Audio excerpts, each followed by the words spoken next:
sa ating mga kapatid na commuter. Kaway-kaway! Ito po ang traffic update namin para sa inyo. Kamakailan lang nag-deploy ang Metropolitan Manila Development Authority or MMDA ng karagdagang traffic enforcers bilang paghahanda sa traffic na dulot ng Christmas rush. Yan ang tinututukan ngayon ng ating traffic tito na si Tito Mondi Lopez live mula sa Litex.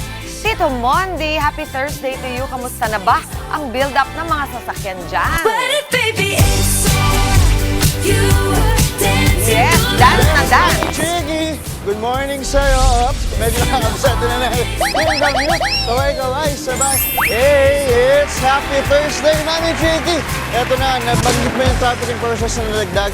Mula noong December, ginawa ng 2,500 MMDA traffic enforcers. At ngayon nga, dito sa tinatawag na fixed post dito sa may Litex footbridge, may 80 to 90 MMDA traffic enforcers. At ilan nga sa mga makikita nyo dito, clear natin.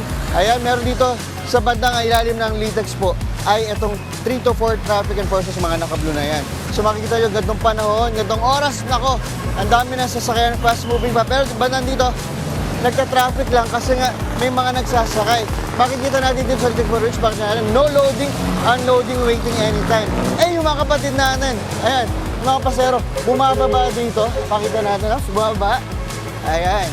Tapos, Mami Chiggy, dito sila, mga naglalakad. Pakita natin.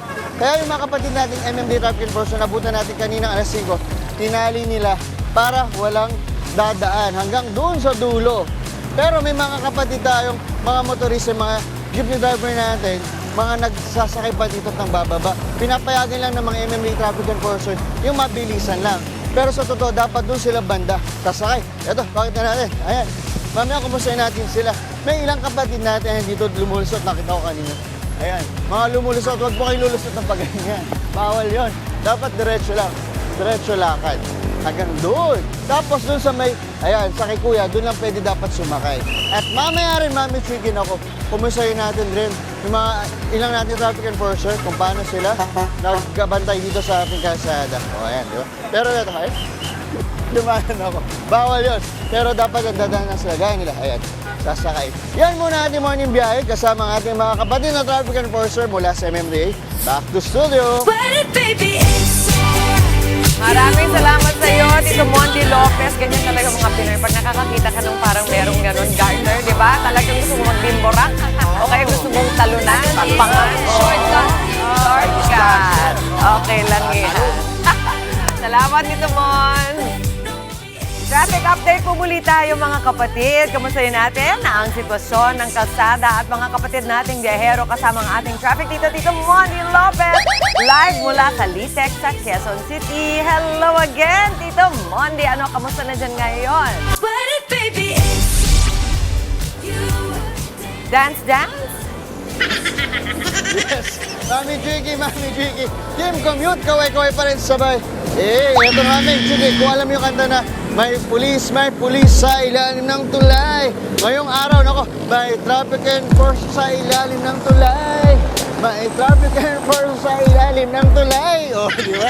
Saktong-sakto yan. Kasi nga, ngayong December 1, meron tayong 2,500 traffic enforcers gaya ni Kuya na nakabantay dito nga sa iba't ibang bahagi ng Metro Manila para nga sa lubungin at magkasi sa mga motorista natin at mga pasahero ngayong rush hour. Rush ng December rush ng tinatawag Christmas rush. At makita dito nga sa likod natin, ang traffic natin, fast moving pa rin, pero nagbibuild up pa rin itong mga pa-westbound, itong mga papuntang EDSA, Cubao, mga papuntang mga Lawton, mga laptop area, lahat yung papuntahan ng assist nila kasi nga dumudoble na po, lalo na doon sa bandang bahagi na yun, nagkakaroon ng traffic kasi nga bigla na lang nagbababaan itong mga driver ng jeep, ng bus. Iniwasin nga nila mag-ticket kasi nga para lang makatulong tayo sa mga namamasada, pero may mga pasuway talaga. At makikita nyo pa rin dito sa kaliwa, ito mga barrier natin na yan, makita natin kanina nakabang na may mga lumulusot pa rin talaga dito sa tulay.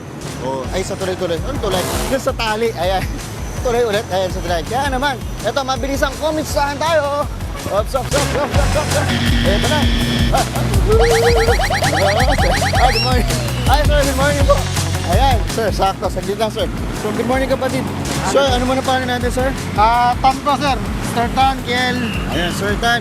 Ito, Sir, tanong ko po, di ba nagdagdag po ng mga MMDA traffic enforcers dito para mag-assist sa active rush po? Sir, sa tingin nyo, ano pang pwedeng maging solusyon para maibsan po yung problema sa traffic?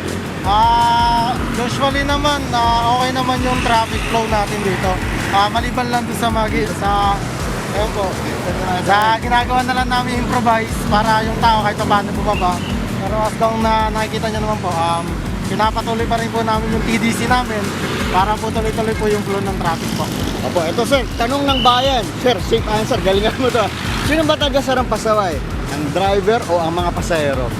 Kung counting usually, medyo pasaway talaga yung tao kasi masyadong marami. Kami mga pasahero, sir. Grabe naman. Kasi, Bakit, sir? kasi yung sasakyan medyo mabibilang naman natin pero yung tao, masyado talagang marami kaya di may iwasan may mga pasaway talaga. May mga ibang tayong kapatid na commuter na talagang Opo, saan opo. sumasakay po. Opo, Okay. makulit po talaga yung iba. Tulad Sakay yan, ba ayan, tayo? lumulusot.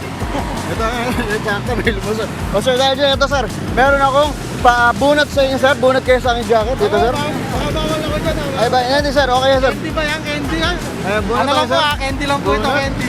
Oh, ayun. Oh, Mayora, ito pa. Sir, sakto, dahil pasaway kami. Oh, ito sir, may isa pa kami partner, bunot kayo sir. Oh, sir, panilagang itlog. Luto na? Luto na yan, sir. Okay, Sakto kakainin yan, sir. na lang. Thank you. Dahil, sir, ang balita ko ang yung shift ay 5 a.m. to 1 p.m. Ako, So, yan, 5 a.m. to 1 p.m. Tapos yung second shift ninyo po ay 1 a.m. po to 9 p.m. na may extra hanggang 12 midnight dahil nga sa Christmas rush. Yan muna, Mami Chigi. Ang ating morning biyahe kasama si Sir Tan sa Drunken Driver, sir. Isang A naman niya, sir. Back to studio. Naku, saludo tayo sa mga enforcer na nag-duty from 5 a.m. to 1 p.m. Maaga magising. Buti na lang may pakape dyan si Tito Mondi at kung ano-ano pa. Ang lalim. Parang balon mo kanyang bulsa. Lumalabas. Malalim. Next time may aso nang lalabas. Oo nga. Salamat sa iyo, Tito Mondi. Mga kapatid, Mondi Lopez po, manatiling updated sa lagay ng trapiko sa mga pinakaabalang kalsada sa Metro Manila. Mag-follow at subscribe na sa social media pages ng News 5.